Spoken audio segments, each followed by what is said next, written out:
On est en 2025, la nouvelle saison est déjà commencée. Bon ben, pile poil le bon moment pour revenir sur la saison précédente. Et pour nous, elle commence avec le tournoi de Saint-Benoît-du-Sault qui est ici à sa toute première édition. Et ce n'est pas la seule nouveauté, ma désormais nouvelle équipe fait ici sa première sortie officielle après l'amicale de Novotou. Pour l'occasion, on étrenne nos nouveaux tabards, fraîchement terminés.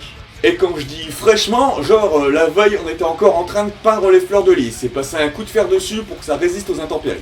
En plus, je trouve qu'ils ont de la gueule là, avec leur petite ceinture jaune, mise à la base pour pas que l'on nous confonde avec les quelques équipes du championnat français qui ont désormais des tabards noirs. Mais comme ça donne un certain style, hop, on l'ajoute à la panoplie. Et sur la nouveauté, on continue car on retrouve ici de nouveaux combattants. Ainsi, nous voyons pour la première fois en lice Sacha, Paolo et Théo qui viennent m'épauler, ainsi que Valentin et un autre Théo qu'on a déjà pu voir auparavant. Mais surtout Vincent, ancien homme du Nord parti chez Martel, et qui revient chez nous apporter son expérience dans cette nouvelle équipe.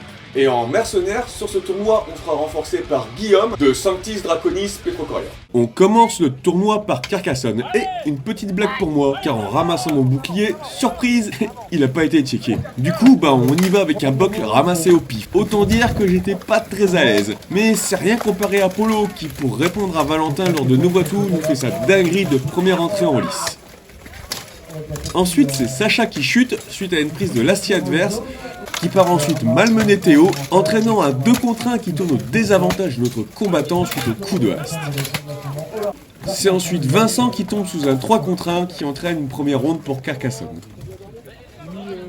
Sur la deuxième, ayant sûrement à cœur d'effacer son échec, Polo envoie de la patate alors que Valentin esquive une prise. Théo, lui, n'a pas cette chance et chute, rapidement rejoint par Valentin et moi, suite à un coup de bouche qui fait houille. Du coup, cette fois, c'est Polo qui est pris dans un 3 contre 1, mais il résiste malgré le poids mis par ses adversaires avant de céder. Victoire nette et rapide de Carcassonne. On affronte ensuite l'ordre de Sinople, renforcé par Bertrand, mercenaire à Ligue 1 de Lotari Regnum, et que je me coltine d'entrée. Alors que Sacha décide de boxer son adversaire, Guillaume arrive à passer dans le dos du Sinople pour envoyer quelques coups de hache. Mais c'est Vincent qui effectue la première mise au sol. Malheureusement, il est couché pour je ne sais quelle raison. Kick sauté de Théo et je me retrouve dans la galère avec un adversaire qui me tire tellement que je sens la lisse se soulever sous mon bras. Je ne tiens pas éternellement, mais Guillaume rééquilibre dans la foulée et en profite pour taper un peu avant de se faire prendre par derrière. On arrive donc à 3 contre 3, où tout le monde se tire un peu. Et alors que Guillaume tourne pour éviter la chute, il est libéré par un défaut d'armure de son adversaire. Il peut alors en profiter pour taper, mais dans le fond, Loïc, renfort venu lui de Fidelis Fortis, se libère pour le charger. Mais Sacha suit et le charge à son tour. Maintenant, l'astuce, c'est de tenir un Sinople à distance pendant que Guillaume et Théo s'occupent du numéro 3. Mais le gaillard tient plutôt bien. On peut d'ailleurs dire la même chose de Sacha face à l'expérience de Loïc.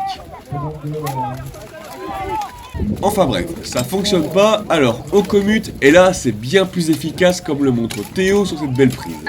La première ronde est pour nous. Pour la deuxième, je me retrouve dans la merde beaucoup plus rapidement, et malgré l'aide de Paolo, je me fais tirer au sol. Mais c'est vite rééquilibré derrière par Polo justement, qui arrive même assez facilement à se sortir du pétrin. Alors qu'on a un bloc bien compact devant, reste Valentin derrière qui finit par tomber en double chute. Autre double chute devant avec Vincent, et nous voici à 2 contre 2 en lutte contre la lisse. Chacun se pousse jusqu'à ce que Loïc arrive à éjecter Paolo. Mais trop confiant, il lui tourne le dos et se fait punir directement, pensant à tort avoir réussi à le coucher. Nous voici à 2 contre 1, chacun frappe son adversaire tour à tour, mais le combattant du Sinople résiste bien et a même du répondant. Mais finalement, il finit bien par chuter, nous offrant notre première victoire dans ce tournoi.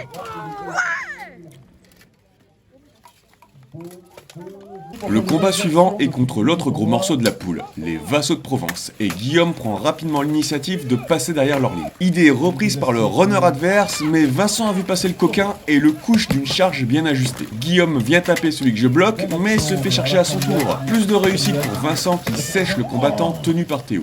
De mon côté, petite balayette furtive qui fait mettre à genoux un Vassaux, et nous voici donc rapidement avec un avantage net à 4 contre 2. Alors que je me fais tenir le pied, Théo essaye de m'aider mais fait tout de travers. Avertissement oral pour le coup interdit. J'arrive tout de même à me libérer, mais le résultat reste pareil. Aucun des deux derniers adversaires n'étant prêt à lâcher malgré les coups. Alors que j'en bloque un sur un coin de lisse, il arrive à se libérer. Mais en fait, c'était juste une astuce pour mettre encore plus de poids sur notre vassau et ainsi le faire plier pour qu'on ait la première roue.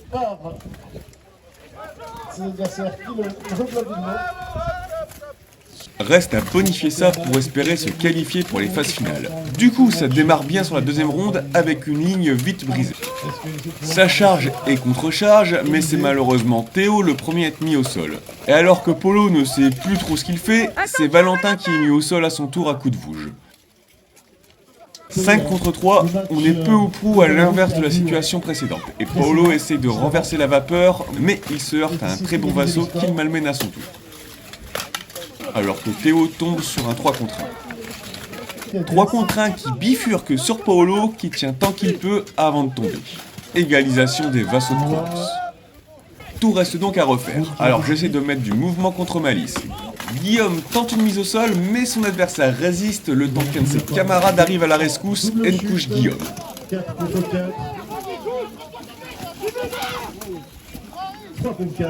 Pendant ce temps, Théo tombe en double chute. De mon côté, j'essaye de faire un truc et Théo tente un coup de pied chargé, mais le contre-adverse est radical. Ce sera Sacha le dernier à tomber sur une prise nette et sans bavure. Le combat va finalement au vassau. Nous voilà donc déjà éliminés. Il ne nous reste plus qu'à terminer de la meilleure façon possible contre la baronnerie. Du coup, je rentre rapidement au contact de mon adversaire alors que Guillaume passe derrière la ligne, avant de revenir envoyer de la vouge. Je suis suivi par Sacha qui encaisse bien la charge, mais c'est Vincent qui nous donne l'avantage, en faisant mettre les deux pieds dehors à son adversaire. Alors qu'au même moment, Guillaume place une belle prise à la lisse. 5 contre 1, puis rapidement contre 2 avec ce combattant qui s'effondre. Reste plus qu'à coucher un des deux combattants qui sont, ma foi, légèrement surmenés.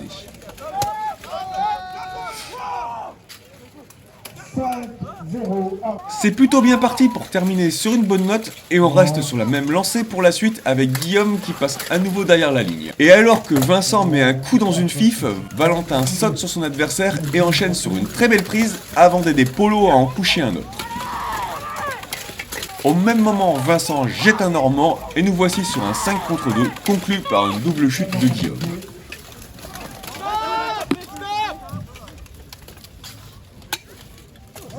Et voilà pour ce premier tournoi de 2024. Alors le bilan, il est habituel, 2 victoires pour 2 défaites.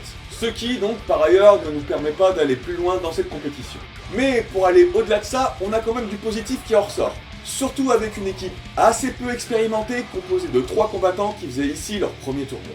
Mais sur ce mois de juillet, il n'y a pas eu qu'un seul tournoi. Car le 14 juillet, j'ai eu l'opportunité de combattre en Belgique, accompagné de 2 combattants afin de renforcer Exactor Mortis. Et on commence sur les chapeaux de roue avec le gros morceau du tournoi, les Hollandais de Lion of Steel, où je me retrouve avec 2 grands dadés en face de moi. Pour rappel, je fais 1m89. Donc les voilà à m'envoyer du bocle dans la fif, dont un qui fait s'écraser mon casque sur la lèvre supérieure. Celle-ci prendra d'ailleurs une belle teinte violette durant une semaine. Ça va, ça aurait pu être pire, mais désormais je suis passé au protège-dents, histoire de pas me faire Iron Quester. Il est aussi à noter que sur ce tournoi, il est interdit de s'accrocher à Alice. Parce que, elle tient pas. Enfin bref, la ligne, elle, tient bien. Quelques tentatives de coups, de belles esquives de part et d'autre, puis d'un coup, tout se presse d'un côté. Avec Florian qui nous fait le tour de la lisse pour charger genou en avant, ce qui malheureusement ne donne rien. Il part de l'autre côté et c'est déjà plus efficace. Malheureusement, au ratio nul, on a 2 doubles chutes et pendant ce temps, je me fais coucher. Nous voici en infériorité à 3 contre 2 et c'est finalement Olivier qui finit par se faire plier alors que Seb passe sous la lisse.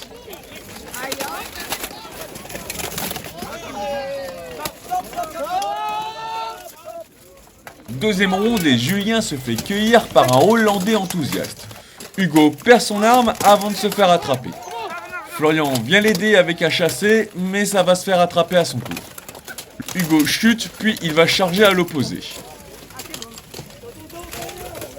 Échange de coups de fauchon, patate à Julien et charge de Florian qui aboutit à une double chute, avant que Benjamin ne perde son casque.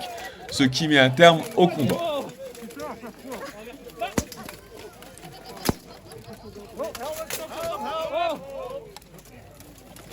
combat contre les Belges de Black Hounds of Belgium, et ça rentre direct dans le vif du sujet. La première mise au sol est pour Benjamin suite à un suicide mal négocié, alors qu'au même moment, Olivier gère parfaitement son QTE et nous sort la contre-attaque ultime.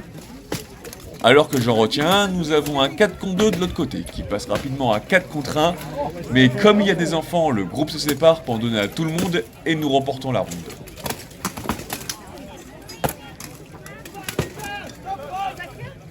Sur la deuxième, ça bouge un peu plus, et ce sont les Belges qui prennent l'avantage suite à une charge sur Valentin, qui n'arrive pas à se rattraper.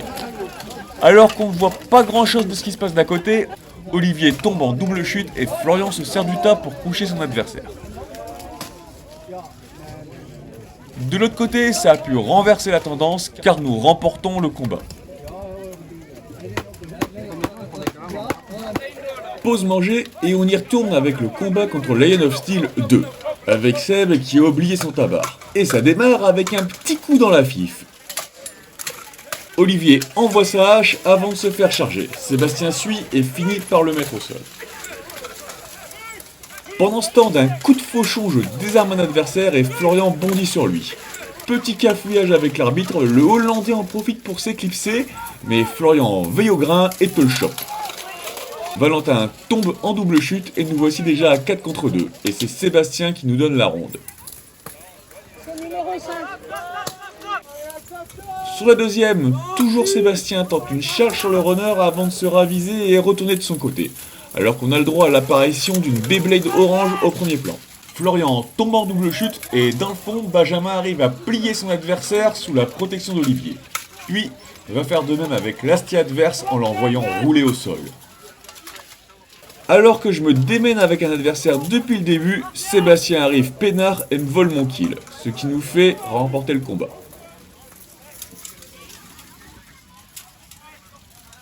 Ce sont ensuite face aux Belges de Green Bastard que nous combattons, avec assez rapidement une double chute. Florian tente une charge, mais il est bien suivi par son face-à-face.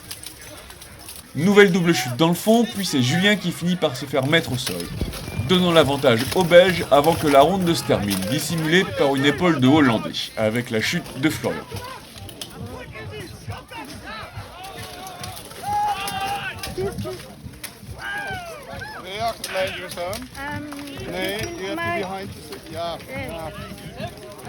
La deuxième s'entame sur quelques coups francs avant de partir rapidement sur une double chute, puis une deuxième. Beaux échanges de coups en milieu de lisse avec Seb et Olivier, puis c'est au tour de Benjamin de tomber en double chute. 2 contre 2 donc, mais malheureusement, Olivier est couché pour ce qui semble être un défaut d'armure. Il ne reste donc plus que Seb face à 2 adversaires, et celui-ci va encaisser des coups de bouge et de boxe avant de finir par chuter dans une double chute, ce qui donne le combat au Green Bastard. Mais alors que l'on pense le tournoi terminé et que l'on se dessape, en fait non. Par une suite de machin a battu bidule qui a battu truc qui a battu machin, on se retrouve ex-aequo avec l'équipe 2 de Lion of Steel. Et il est décidé que l'on va refaire une ronde dans la fumée de barbecue pour déterminer qui sera devant avec les combattants restants. Nous voici donc en 4 contre 4, et sans combattants en milieu de lisse, les combats se séparent naturellement de chaque côté de la zone de combat. Et c'est finalement Benjamin le premier à tomber lors d'une double chute. On continue donc à 3 contre 3, avec Florian qui fait des allers-retours pour soit jouer le surnombre avec Olivier, ou qui revient me filer un coup de main quand je galère à 2 contre 1. Mais on reste toujours pour l'instant à 3 contre 3. Au bout d'un moment, sans doute agacé par ces va-et-vient répétitifs, un Hollandais décide de s'occuper de Florian. Se sentant seul dans leur coin, Olivier et son adversaire décident alors de venir nous rejoindre sur le côté gauche de la lisse. Alors qu'Olivier envoie de la bouge, je tente une balayette sur la scie adverse qui se radine. Florian tente une prise, mais il est contré. Nous voici donc à 2 contre 3. Mais pas pour longtemps, car je m'en vais planter dans le sol à un Hollandais. Hâte d'y retourner pour savoir ce qui a poussé, des tulipes, un moulin ou des sabots. Alors que j'enlace mon Hollandais comme un vieux pote, mine de rien je me rapproche du gros orange pour donner de l'espace à la bouche d'Olivier. Mais d'un coup de cul, il se libère. Le temps tourne et on commence à être bien rincé, comme ici où la bouche d'Olivier semble bien lourde.